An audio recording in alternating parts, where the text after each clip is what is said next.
I got so much motherfucking design on right now. Break it down, bring it back, make it clap. I got 3 old thoughts, new block, where that thing, bitches on my line, and you know.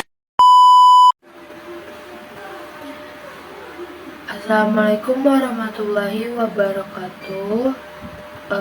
Perkenalkan, nama saya Wardatul Amrul Arsita, NIM 2312474.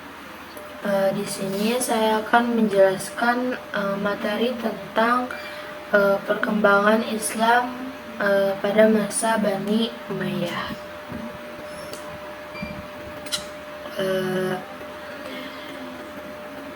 Pendirian dinasti Bani Umayyah. Bani Umayyah berasal dari nama Umayyah ibnu Abdi Syams ibnu Abdi Manaf, salah satu pemimpin dari kabilah Quraisy yang memiliki cukup unsur untuk berkuasa di zaman jahiliyah, yakni keluarga bangsawan, cukup kekayaan, dan mempunyai 10 orang putra. Orang yang memiliki ketiga unsur tersebut di zaman jahiliyah berarti telah mempunyai jaminan untuk memperoleh kehormatan dan kekuasaan. Umayyah senantiasa bersaing dengan pamannya, yaitu Hasim ibnu Abdi Manaf. Sesudah datang agama Islam, persaingan yang dulunya merebut kehormatan menjadi permusuhan yang lebih nyata. Bani Umayyah dengan tegas menentang Rasulullah. Sebaliknya, Bani Hasyim menjadi penyokong dan pelindung Rasulullah, baik yang sudah masuk Islam atau yang belum. Bani Umayyah baru masuk Islam setelah tidak menemukan jalan lain ketika Nabi Muhammad SAW dengan beribu pasukannya menyerbu masuk Mekah, memasuki masa kekuasaan Muawiyah yang menjadi awal kekuasaan Bani Umayyah.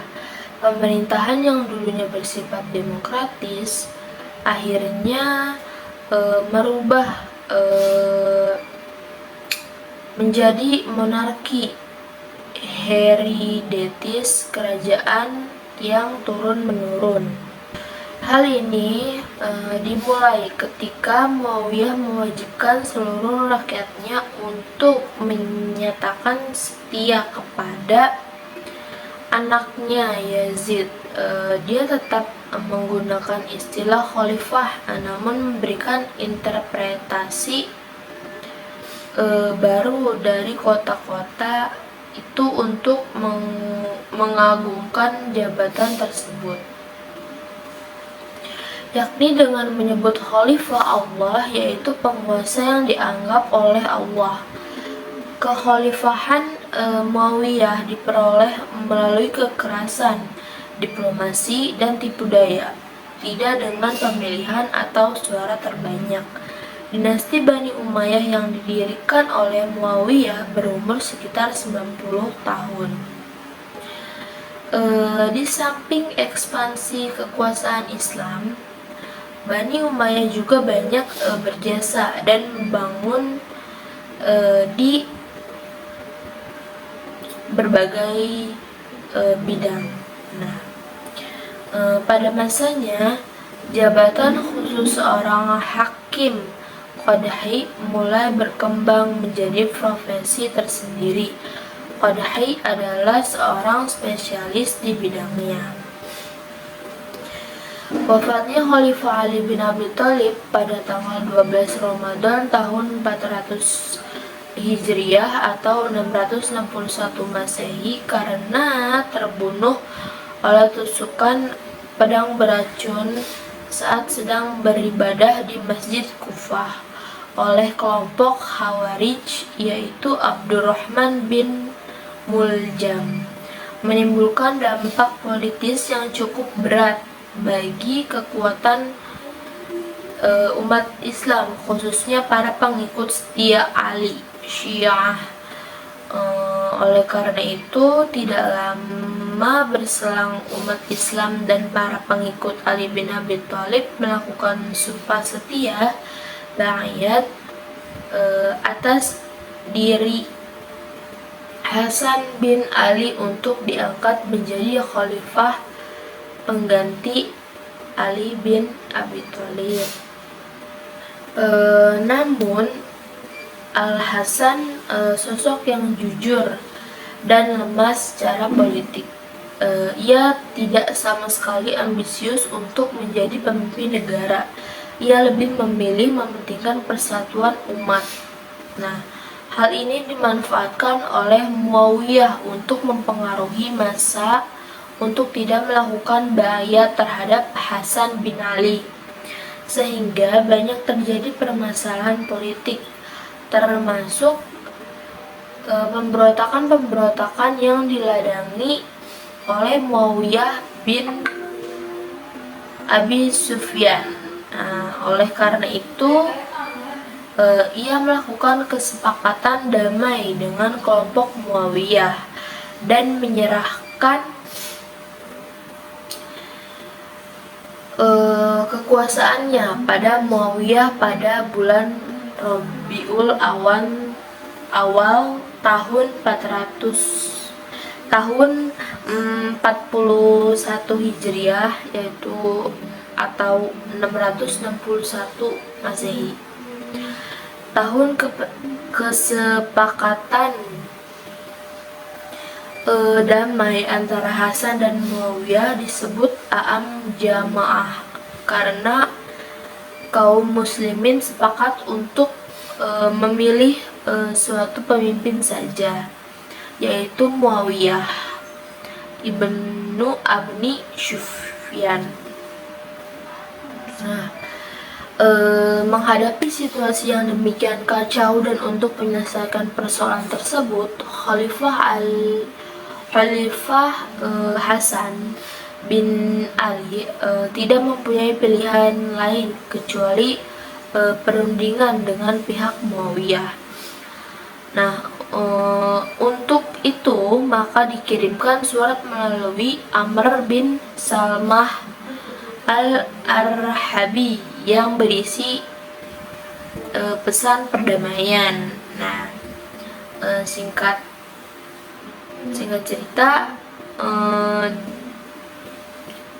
dengan demikian berdirilah dinasti baru, yaitu dinasti Bani Umayyah 661 hingga 750 Masehi, yang mengubah gaya kepemimpinannya dengan cara meniru gaya kepemimpinan raja-raja Persia dan Romawi.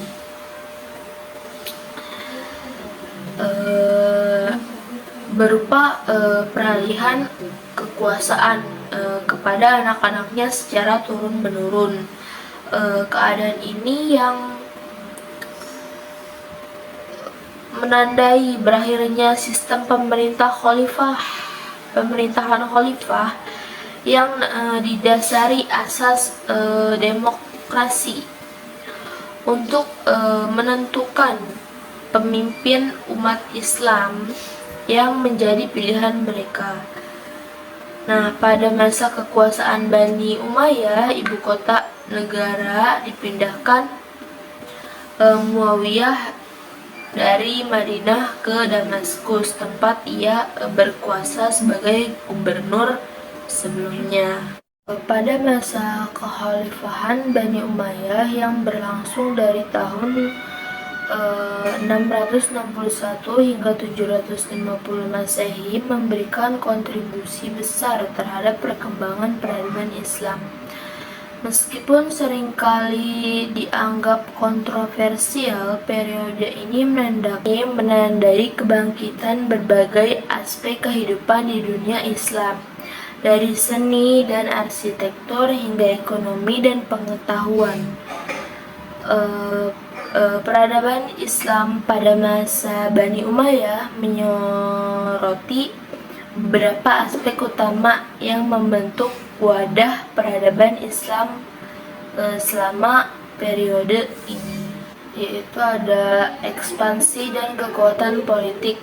Nah, Salah satu ciri khas peradaban Islam pada masa Bani Umayyah adalah ekspansi wilayah kekuasaan Islam. Khalifah-khalifah dari dinasti Bani Umayyah berhasil memperluas kekhalifahan dari Spanyol hingga Hindia.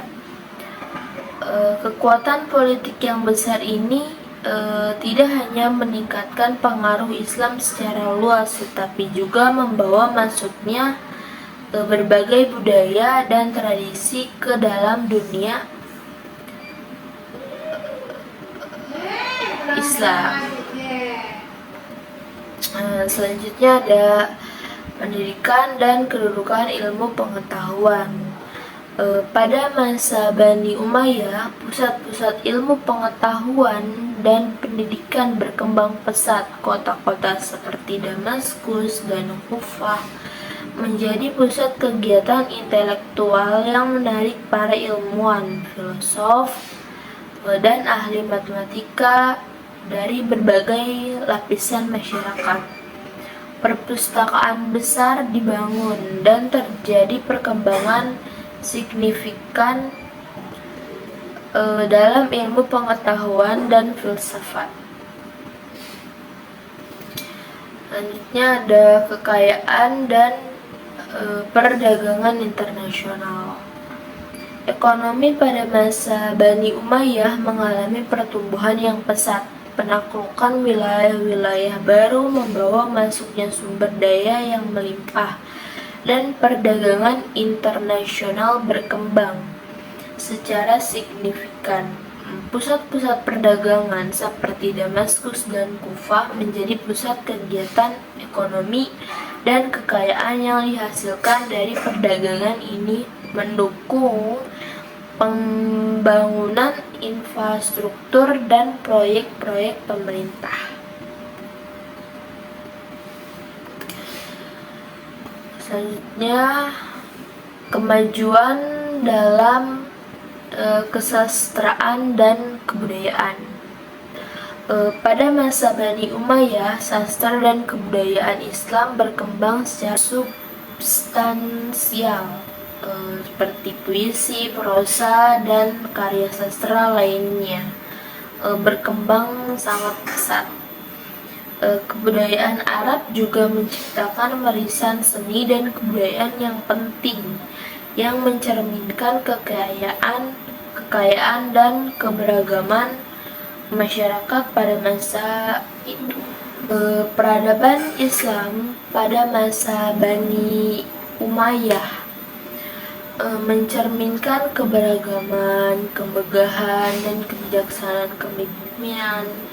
Meskipun kontroversial dalam sejarah Islam, periode ini memberikan kontribusi besar terhadap pembentukan identitas Islam. Pencapaian dalam seni, arsitektur, ilmu pengetahuan, dan perdagangan menunjukkan kekuatan dan keberhasilan peradaban Islam pada masa Bani Umayyah. Studi mendalam terhadap periode ini memberikan wawasan yang lebih baik tentang perkembangan Islam dan warisan peradaban yang masih dirasakan hingga saat ini. Ini tadi beberapa kemajuan di berbagai sektor yang berhasil dicapai pada masa Bani Umayyah. Itu tadi yang sudah dibahas, seperti di bidang arsitektur, perdagangan, organisasi militer, dan seni. Nah, di bidang arsitektur, pada masa Bani Umayyah, bidang arsitektur maju pesat, terlihat dari bangunan-bangunan artistik serta masjid-masjid yang memenuhi kota. Kota lama pun dibangun menjadi kota modern. Selanjutnya ada organisasi militer. Nah, di zaman ini militer dikelompokkan menjadi 3 angkatan, yaitu Angkatan Darat, Al-Jun, Angkatan Laut, Al-Bahiriyah, dan Angkatan Kepolisian. Selanjutnya dari bidang perdagangan. Setelah Bani Umayyah berhasil menaklukkan berbagai wilayah, jalur perdagangan jadi semakin lancar. Ibu kota Basrah yang di Teluk Persia pun menjadi pelabuhan dagang yang sangat amat ramai dan makmur. Begitu pula dengan kota Aden. Nah, yang terakhir seni, ya, kerajinan. Nah, ketika Khalifah Abdul Malik menjabat, mulailah dirintis pembuatan tiras semacam bordiran, yakni cap resmi yang dicetak pada pakaian khalifah dan para pembesar pemerintahan. Mungkin itu tadi kesimpulan materi tentang perkembangan Islam pada masa Bani Umayyah. Mungkin itu saja yang dapat saya sampaikan. Kurang lebihnya mohon maaf. Wabillahi taufiq wal hidayah. Wassalamualaikum warahmatullahi wabarakatuh.